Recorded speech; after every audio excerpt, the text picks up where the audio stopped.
Seguramente han escuchado hablar de un experimento tan famoso que, bueno, se convirtió prácticamente en un mito cultural, la prueba del malvavisco. La idea de que nuestra fuerza de voluntad a los 4 años puede decidir nuestro destino es muy popular, sí, pero en gran parte es una mentira.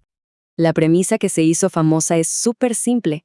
Si un niño puede resistir la tentación de comerse un malvavisco ahora, para obtener dos más tarde, pues va a tener una vida más exitosa. Es una idea muy atractiva, muy poderosa, pero como vamos a ver, la realidad es muchísimo más compleja. Para entender por qué este mito se volvió tan popular, tenemos que volver al origen de todo, al experimento original. Ok, viajemos a 1972. El psicólogo Walter Mischel en la Universidad de Stanford diseña esta prueba que parece muy sencilla. Pensemos en la escena: un niño, una habitación, un malvavisco y una elección. El procedimiento era así de directo, pero lo que Mischel quería observar era algo muy, muy interesante. El concepto clave que se estaba estudiando aquí era la gratificación retransada. O sea, esa habilidad que tenemos de posponer un placer inmediato pensando en un beneficio mayor en el futuro. Es una habilidad súper importante en la vida, sí, pero ¿es de verdad el único factor que determina todo lo demás? Y aquí está el primer gran malentendido. El objetivo original de Mitchell no era crear una bola de cristal para predecir el futuro. Lo que él quería entender era el cómo, las estrategias que usaban los niños para distraerse. Se ponían a cantar, se tapaban los ojos, quería entender el proceso del autocontrol, no su supuesto poder para predecir la vida de alguien.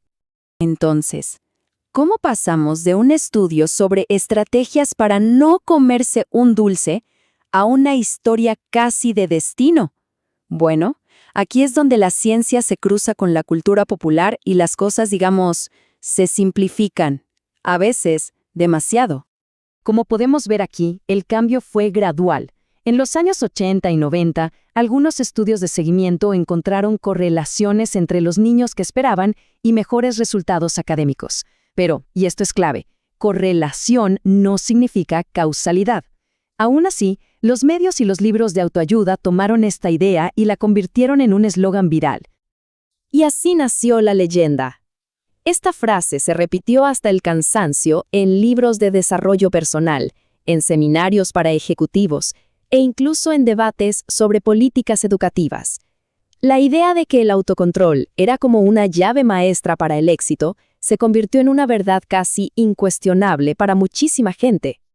Ahora, la pregunta es, ¿por qué esta idea fue tan pero tan atractiva? Pues porque encajaba perfecto con la narrativa del esfuerzo individual. Le daba a los padres una especie de fórmula mágica para el futuro de sus hijos y, de una forma un poco más oscura, también servía para justificar la desigualdad. Si alguien es pobre, es que le falta autocontrol. Una idea simple, potente y muy conveniente. Pero claro, las historias que son demasiado simples rara vez cuentan toda la verdad. Y en el mundo de la ciencia, tarde o temprano, llega el momento de reexaminar las grandes ideas. Y ese momento llegó en el año 2018. Un nuevo estudio no solo cuestionó el mito del malvavisco, sino que básicamente lo demolió. Este nuevo estudio cambió el foco por completo. El mito nos decía que el factor clave era el autocontrol, la fuerza de voluntad.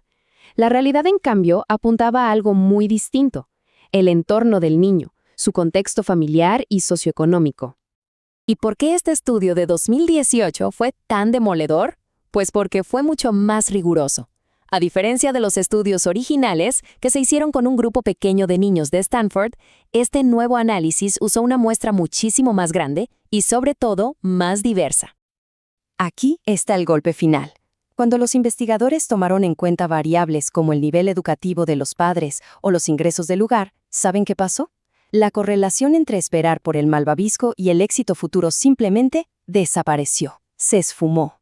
En otras palabras, los niños que esperaban no es que tuvieran más fuerza de voluntad, sino que en general venían de hogares más estables y con más recursos.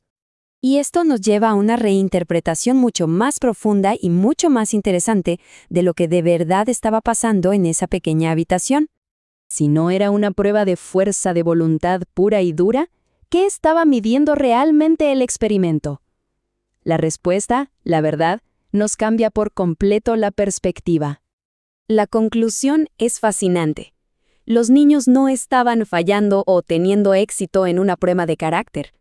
Lo que estaban haciendo era tomar una decisión súper lógica, un cálculo racional basado en todas sus experiencias de vida. Su comportamiento no era un defecto o una virtud, sino una estrategia de adaptación. Pensemos en esto por un segundo. Un niño que crece en un entorno inestable, donde las promesas muchas veces no se cumplen, aprende una lección muy clara. Es mejor tomar lo que tienes seguro, aquí y ahora. Esperar es un riesgo que no vale la pena. Por otro lado, un niño que crece en un entorno estable, donde los adultos cumplen su palabra, aprende que esperar tiene sentido, que la recompensa sí va a llegar. Su elección no refleja su fuerza de voluntad, sino una adaptación inteligente a su realidad. Así que, al final, la verdadera historia de la prueba del malvavisco no trata sobre la fuerza de voluntad de un individuo, trata de algo mucho, mucho más grande.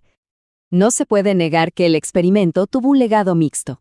Por un lado, sí, impulsó muchísima investigación valiosa sobre el autocontrol y cómo podemos entrenarlo.